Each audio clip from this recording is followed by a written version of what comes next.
राधे राधे दोस्तों, आर्यन हिंदी कहानियाँ चैनल में आप सभी का स्वागत है।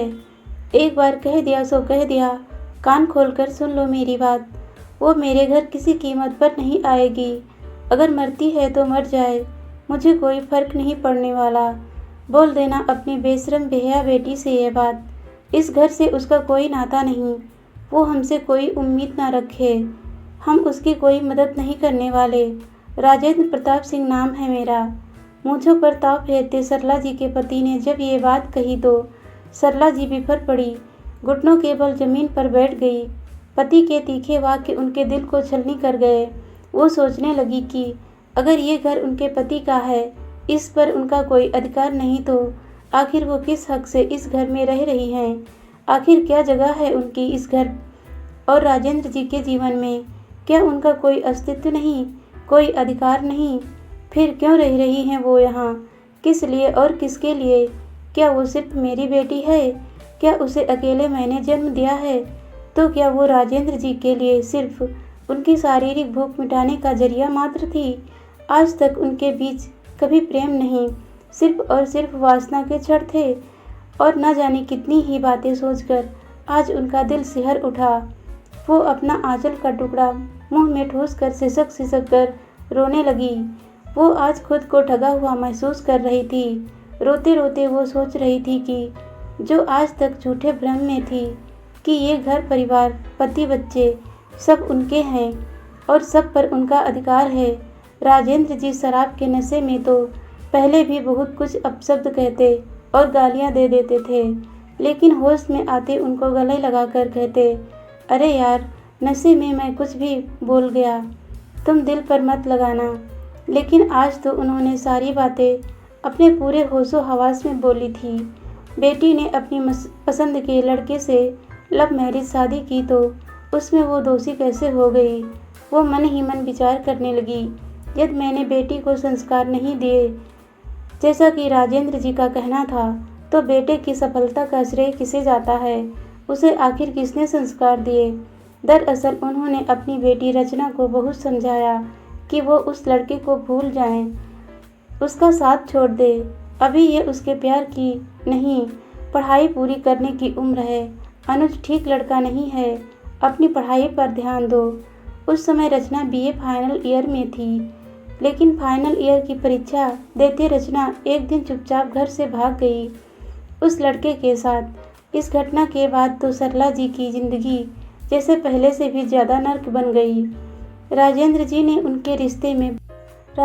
से उनके रिश्ते में बहुत फासला बढ़ गया, जैसे मानो रचना ने नहीं, सरला जी ने कसूर किया हो। लेकिन आज अचानक 1 साल बाद उनके पास रचना का फ़ोन आया। वो रो रही थी। रोते रोते उसने कहा, माँ, ये लोग अच्छे नहीं हैं। अनुज, उसकी माँ और यहाँ तक कि उसके पापा भी मुझे रोज़ मारते हैं। मैं घर आना चाहती हूँ आपके पास। जानती हूँ मेरी गलती माफ़ी के लायक नहीं, लेकिन फिर भी माँ, हो सके तो मुझे माफ़ कर दो। बेटी को दर्द में देखकर माँ का दिल कैसे ना पिघलता। लेकिन फ़ोन पर माँ बेटी की बातें सुनकर आज राजेंद्र जी भड़क उठे। उन्होंने आव देखा ना ताव सीधा एक तमाचा सरला जी के गाल पर दे मारा था और कहा, जैसी माँ होगी वैसी ही तो बेटी भी होगी। औरतों का काम ही है तिरिया चरित्र फैलाना। अगर अपनी पसंद से शादी की है तो अंजाम भी भुगते। लव मैरिज का यही अंजाम होता है। माँ बेटी को एक पलड़े पर तौलकर राजेंद्र जी मन की भड़ास निकालकर घर से बाहर निकल चुके थे। लेकिन 30 सालों तक दबे अपमान के समंदर की लहरें आज उत्पात मचाने के मूड में थी। आज वो अपने साथ सब कुछ बहा ले जाना चाहती थी। अपना बदला लेने के लिए बार बार ऊंची ऊंची लहरें मन के अंदर हिचकोले खा रही थी। तभी दरवाजे की घंटी बजी। सरला जी में आंसुओं को पोंछते हुए उठकर दरवाज़ा खोला तो देखा सामने उनकी बेटी रचना अपनी गोद में 1 माह की बेटी को लिए खड़ी है। उसकी हालत देखकर जैसे उनका कलेजा मुंह को आ गया। जगह जगह चोट के निशान, पूरा शरीर नीला पड़ा हुआ था। बिखरे बालों में लटें आपस में उलझी हुई थी, जैसे महीनों हो गए बालों में ना तेल पड़े, ना कंघी हुई, ना ही साफ किए गए। तभी रचना ने उनके पैरों पर गिरकर अपनी बेटी को उनके पैरों के पास रखते हुए हाथ जोड़कर कहा, माँ प्लीज़ मुझे और मेरी बेटी को बचा लो माँ, वरना वो लोग हम दोनों को मार देंगे। बड़ी मुश्किल से उनके चंगुल से भागकर आ पाई हूँ माँ, वो लोग मुझे कमरे में बंद रखते हैं, किसी से मिलने नहीं देते। अगर आज आपने साथ नहीं दिया तो आपकी बेटी मर जाएगी माँ, आप और पापा मुझे माफ़ कर दो। पापा से कहो मुझे बचा लें। रचना रोते रोते अपनी बात कहे जा रही थी। और हाँ, आपने मेरी परवरिश पर उंगली उठाई तो आप शायद भूल गए तो याद दिला दूँ कि विदेश में उच्च पद पर बैठे हमारे बेटे रोशन में भी मेरी ही दी हुई परवरिश है। बेशक रचना से गलती हुई है, इसका मतलब ये नहीं कि हम उसे मरने के लिए छोड़ दें। और अगर ध्यान से देखा जाए तो कहीं ना कहीं आपका बेटा बेटी की परवरिश में भेदभाव और रचना पर आवश्यकता से अधिक शासन ही रचना के इस गलती का जिम्मेदार है। घर से निकलकर रचना और सरला जी चली तो आई, लेकिन उनके पास समस्या ये थी कि वो कहाँ जाएं, किससे मदद मांगें। कि तभी रचना ने कहा, माँ भैया को फ़ोन करूँ, शायद वो कहीं हमारे रहने का इंतज़ाम कर दें। तभी नातिन को गोद में ली हुई सरला जी की घूरती निगाह रचना की तरफ पड़ी तो रचना ने सिर और निगाहें झुकाते हुए दबी आवाज़ में कहा, माँ मैं तो बस आपसे पूछ रही थी, आखिर हम जाएंगे कहाँ। तब सरला जी ने कहा, रचना एक गलती करके अकल नहीं आई जो दूसरी गलती करना चाहती हो। क्या तुम्हारा आत्मसम्मान मर चुका है? ऐसे बड़ा करोगी अपनी बेटी को? अगर तुम्हारा भाई मुझे रख भी ले, लेकिन वो तुमको कभी अपने घर में नहीं घुसने देगा। घुसना तो छोड़ो, वो तुम्हें दरवाजे पर भी बर्दाश्त नहीं करेगा। क्या अपनी गलती भूल गई? कितनी मिन्नतें की थी मैंने और उसने तुमसे हाथ जोड़कर, लेकिन तुमने हमारी एक ना सुनी। कहकर सरला जी चुप हो गई। रचना और सरला जी स्टेशन के प्लेटफॉर्म पर आकर बैठ गई। सरला जी नातिन को गोद में लेकर सुला रही थी, जिसे देखकर रचना अतीत की यादों में खो गई। उसे अच्छी तरह याद है कैसे बाबूजी से छिप छिप कर सरला जी ने रचना को साइकिल से लेकर कार तक चलाना सिखाया। बीए के फाइनल ईयर में जब रचना के पापा ने उसे बाइक चलाते देख लिया था तो घर आकर सरला जी को बहुत मारा था। अनुज के प्यार में अंधी रचना को लगता था कि अनुज जैसा दिखता है वैसा भी सोचता भी होगा। उसके परिवार की सोच भी आधुनिक होगी। वो अपने घर के रूढ़िवादी और लड़ाई झगड़े से परेशान हो चुकी।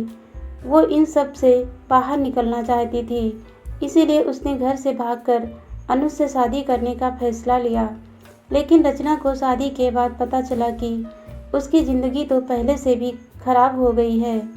अब तो उसे हर रोज़ अनुज के साथ साथ उसके माँ पापा, देवर और ननद सब मारते थे। अनुज के लिए वो सिर्फ उसकी शारीरिक भूख मिटाने का साधन मात्र थी और उसके घर के लिए एक नौकरानी। रोज़ रोज़ उसके साथ मारपीट और गाली गलौज होती। कभी खाना मिलता तो कभी भूखी ही रह जाती। हद तो तब हो गई जब रचना की बेटी होने के बाद उसके साथ साथ अनुज ने अपनी नवजात बेटी को भी थप्पड़ मारा और बेड पर पटक दिया। उस दिन रचना ने अपनी और अपनी बेटी की जान बचाने के लिए वहां से भागने का निर्णय लिया। तभी सरला जी ने रचना से कहा, रचना इसको दूध पिलाओ, ये भूखी है। सरला जी की आवाज़ से रचना अपनी कड़वी यादों से बाहर आई तो उसने अपनी माँ की गोद से बेटी को लेते हुए कहा, माँ मैं जानती हूँ कि मेरी गलती माफ़ी के लायक नहीं, लेकिन फिर भी हो सके तो मुझे माफ़ कर दो। आज मेरी वजह से आप भी बेघर हो गई। तब सरला ने कहा, नहीं रचना, मैं तुम्हारी वजह से बेघर नहीं हुई, बल्कि तुम्हारी वजह से सच को मैंने जान लिया और स्वीकार भी कर लिया। वो घर तो कभी मेरा था ही नहीं, वहाँ तो मैं अब तक बंधुआ मजदूर की तरह थी, लेकिन आज आज़ाद हूँ। रही बात तुम्हारी, तो तुम मेरी बेटी हो। गलती तुमने की थी, लेकिन शायद उसमें कहीं ना कहीं मेरा भी दोष था, जो मैं तुम्हारा विश्वास ना जीत पाई। खैर, जो बीत गया सो बीत गया। अब आगे का सोचते हैं कि क्या करना है। पूरी रात स्टेशन पर बैठे बैठे कब आंख लग गई उन लोगों को पता ही नहीं चला कि तभी सुबह सुबह सरला जी के कंधे पर किसी ने हाथ रखा। सरला ने आँख खोली तो देखा कि दूध वाले की पत्नी रमिया आवाज़ दे रही थी। रमिया, तू कहाँ जा रही है? इतने दिनों तक अचानक कहाँ गायब हो गई थी? रमिया, मेम साहब मुंबई चली गई थी, वहीं जा भी रही हूँ। अब मर्द ने छोड़ दिया, किसी और औरत के चक्कर में तो क्या करूँ? लेकिन आप यहाँ कैसे? और ये आपकी बेटी है ना, जो किसी और के साथ भागकर शादी कर ली थी? अच्छा रमिया, मुंबई में रहने की व्यवस्था हो जाएगी क्या? सरला जी ने कहा, मेम साहब बहुत बड़ी खोली तो नहीं, मैं भी चाल में रहती हूँ। आप चाहो तो व्यवस्था करवा सकती हूँ। किसके लिए करानी है? मेरे लिए। अब इससे आगे और इससे ज़्यादा कुछ मत पूछना, क्योंकि मैं बता नहीं पाऊँगी, सरला जी ने कहा। रमिया ने कहा, समझ गई मेम साहब, चलो आप मेरे साथ। एक बार आपने खून देकर मेरी जान बचाई थी, आज मेरी बारी है। और सरला जी चल पड़ी। एक नए शहर, नए सफ़र पर। जानेंगे आखिर मुंबई जाकर कैसा रहा सरला जी का सफ़र। दोस्तों, कहानी अच्छी लगी तो लाइक, शेयर और सब्सक्राइब ज़रूर कीजिएगा। वीडियो देखने के लिए धन्यवाद दोस्तों।